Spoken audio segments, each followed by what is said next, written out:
Bonjour, François Courtis, et je vous invite à écouter ce podcast, le podcast Perspective, édité par le blog intelligence-et-frustration.blogspot.com/. Alors aujourd'hui nous allons parler d'un phénomène que vous connaissez bien, ce sont les bulles filtrantes. En fait, les bulles filtrantes, on connaît le principe. C'est-à-dire que notre réseau d'amis sur Internet, les médias que l'on consomme, mais aussi Google par son algorithme qui nous connaît, qui sait quelles sont nos orientations quelque part politiques, quels sont les éléments, quels sont les thèmes qui nous intéressent. En fait, ces trois torrents, ces trois streams d'actualité vont créer en fait une vision un peu unique et vont nous conforter dans cette vision. Ce qui fait qu'on va oublier, ignorer, omettre qu'il y a des gens qui pensent complètement différemment de nous. Et cette bulle éclate évidemment lorsqu'elle est confrontée à la réalité, c'est-à-dire par exemple la réalité d'une élection, le verdict. Et dans ce cas-là, on comprend que, oui, il y avait d'autres façons de penser, d'autres visions, d'autres angles, d'autres options politiques qu'on avait complètement sous-estimées puisque nous étions enfermés dans notre bulle, dans notre cocon intellectuel. Les bulles ont souvent l'analyse qui a été tirée un peu de ce concept, c'est que les bulles étaient en fait assez négatives, qu'il fallait les éclater et au contraire s'intéresser à ce que faisaient les autres. Certes. Aussi, en fait, quand on regarde même au résultat même d'une élection, on voit que l'élément négatif, c'est que peu importe ce que nous pensons, en fait, l'élection va entraîner l'ensemble d'une population dans une unique et seule direction. Ok. Mais ce que justement, on voit que c'est un peu gênant. Ce serait pas bien finalement de rester dans sa bulle. Je dis pas que c'est pas bien de s'intéresser aux autres, mais quelque part dans notre bulle, c'est aussi une vision politique qu'on aimerait bien émanciper, qu'on aimerait bien continuer. Donc pourquoi quelque part se priver et suivre une option politique qui ne nous plaît pas. Donc la proposition aujourd'hui, c'est en fait de transformer nos bulles en balles. C'est-à-dire arrêter de dire que ces bulles sont un élément négatif, au contraire, conservons-les. Et allons plus loin avec. Puisque, en fait, plus on augmente le nombre d'électeurs, moins ce corps électoral devient homogène. Donc, plus le mécontentement va augmenter au sein des électeurs. Par exemple, prenons l'exemple de la Bretagne, qui a un peu une vision politique assez bien déterminée, c'est-à-dire un peu assez gauchiste, pour faire simple. Un peu la gauche chichon. Et donc tant que la Bretagne est dans la France, quelque part, elle se retrouve, puisque la France étant elle-même assez orientée à gauche. Mais on voit que dans l'ensemble du paysage politique de l'Europe, qui est plutôt libéral, on voit qu'on perd vraiment certaines idées, certaines spécificités politiques de la Bretagne. Et c'est dommage. Sauf que au sein de l'Europe, il n'y a pas seulement la Bretagne qui a cette vision gauche chichon.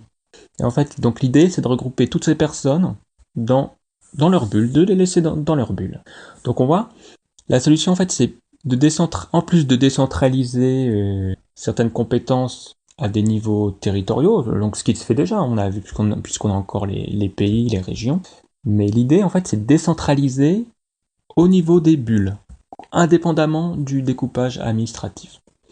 Puisque revenons en Bretagne. En Bretagne, on va dire, vraiment pour simplifier, qu'on a deux populations.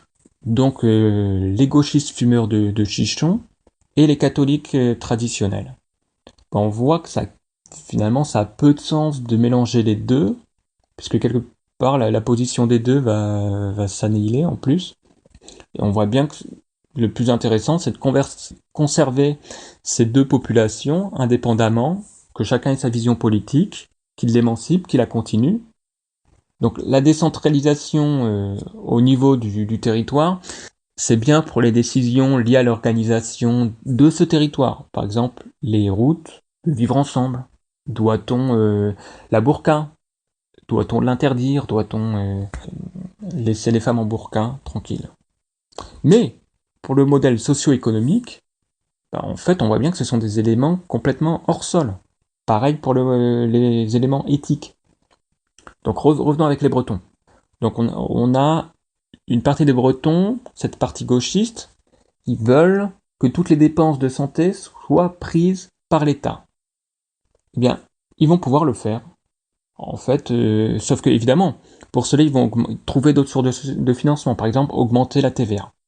Eh bien, pour cette bulle, en fait, le taux de la TVA sera par exemple de 25%.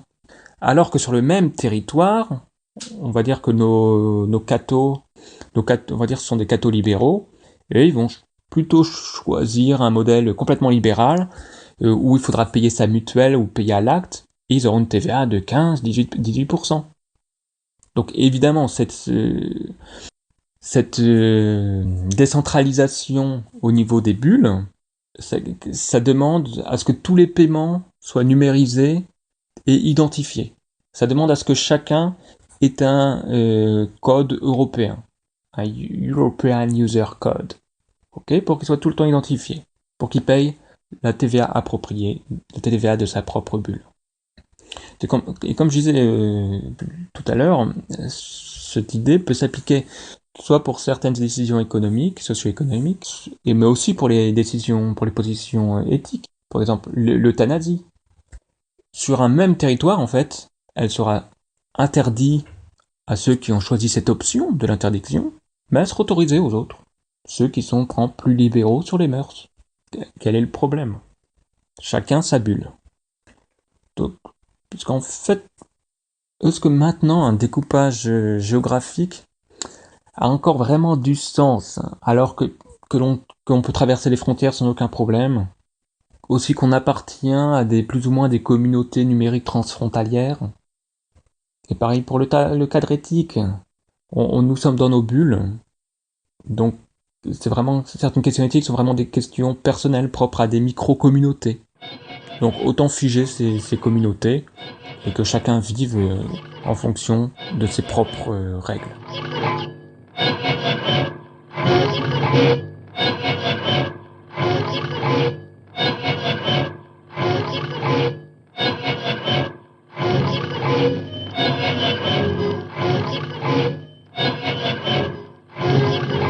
Mais bon, évidemment, il faut quand même certaines barrières, puisqu'on voit que dans certaines bulles, en fait, on pourrait très bien être sur les mœurs, au niveau des mœurs, méga libéraux, et se dire, bon, on a le droit de tuer d'autres gens, les gens des autres bulles.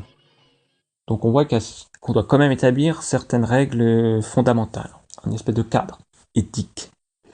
Et pour ça, en fait, l'outil, c'est le voile de l'ignorance. Alors ça, c'est un concept éthique qui a été inventé par John Rawls dans les années 70. Et en fait, l'idée, c'est qu'on va créer un parlement dans lequel les députés ne connaissent pas leur propre identité. Par exemple, revenons au thème de la burqa.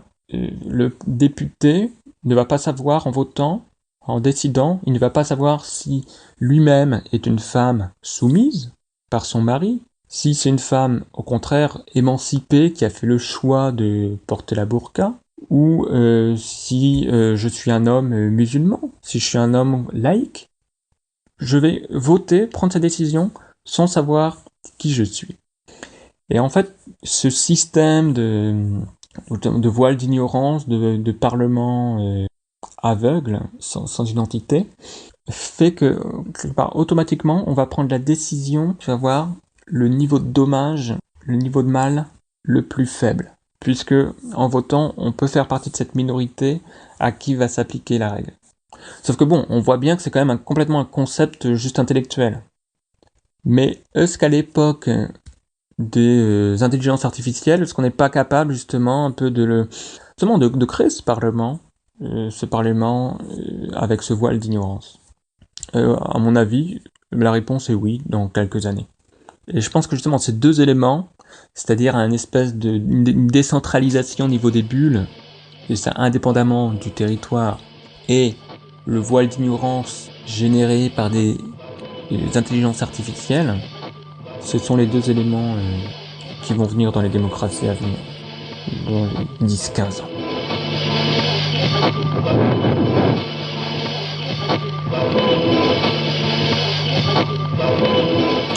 Voilà, c'était François Courtis, podcast Perspective, numéro 11. Et c'est aussi le podcast qui clôt justement cette saison. Retrouvez-nous sur SoundCloud. Adieu.